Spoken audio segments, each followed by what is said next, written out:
My name is Soly Ismail, and I'm working here as a postdoctoral scientist in the Francis Crick Institute, and I work on cancer drug discovery. Our lab is interested in understanding the molecular mechanisms of Ras signaling upstream and downstream of Ras. Ras is an oncogenic protein, so it's been found to be mutated in almost 30% of human cancer. So it's quite a very important, significant target to understand. So I'm interested in drug discovery, and I'm actually trying to find inhibitors that can actually inhibit Ras Raf protein interaction and Ras bi3K protein interaction.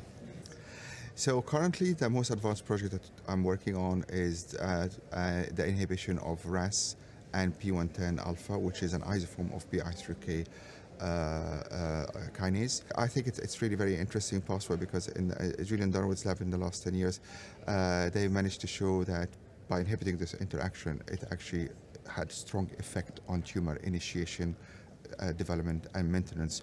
And one of the most important things, obviously, in the drug screening process is to find the right assay for screening.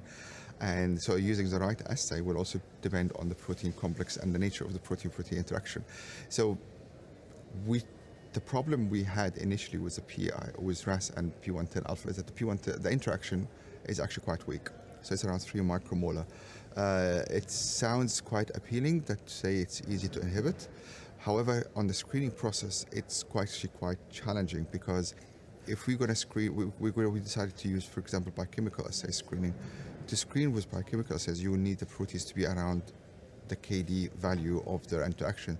So we would need something like 3 micromolar of P110, which is in itself is not a very soluble protein. So that was kind of a challenge. And then Tusha from Promega actually came and he presented the NanoBiT assay, and he came really in the right time.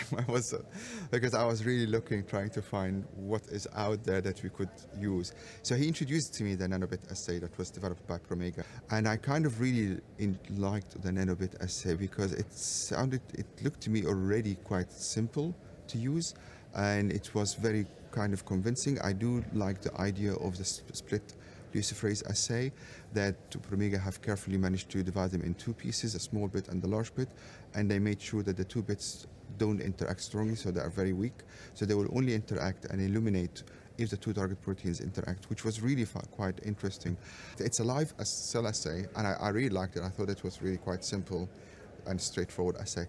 But I kind of had a feeling that it would be even better if we could develop it into a biochemical assay. We had a meeting with Keith and Brooke from the R&D in America, which was a very, very interesting meeting. It was they also liked the idea behind it, and Keith came with the idea, said instead of trying to really express and purify them in bacteria, how about you work straight, like transfect the cells, use the cell lysates, and that would be easy and straightforward.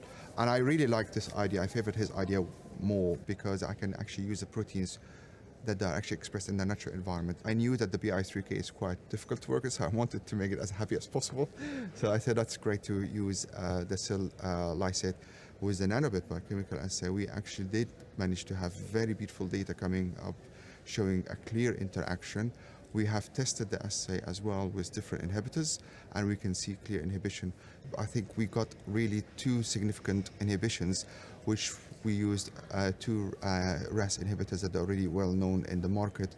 One is a covalent binder that inhibits Ras, and we saw a clear inhibition of the protein-protein interaction between Ras and P110. But the other one was actually a weak binder.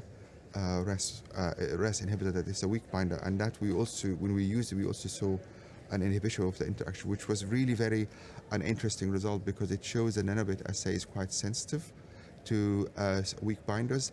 And if for us to use, because the idea of developing this biochemical assay, that we wanted to use it for high-throughput screening. So one of the questions that we've been asked, is it sensitive enough? And that was one of the answers that we managed to get from them. Yes, the assay is sensitive. It can detect weak inhibitors, so it has potential to be used for high-throughput screening. So the next steps that we now we got the assay established and it's working fine with our target proteins. It will be started to screen for small molecules that can inhibit the Ras bi3k protein-protein interaction. Once we get a few hits, we will try to take it a step further from there to characterize the hits to understand how they inhibit the interaction.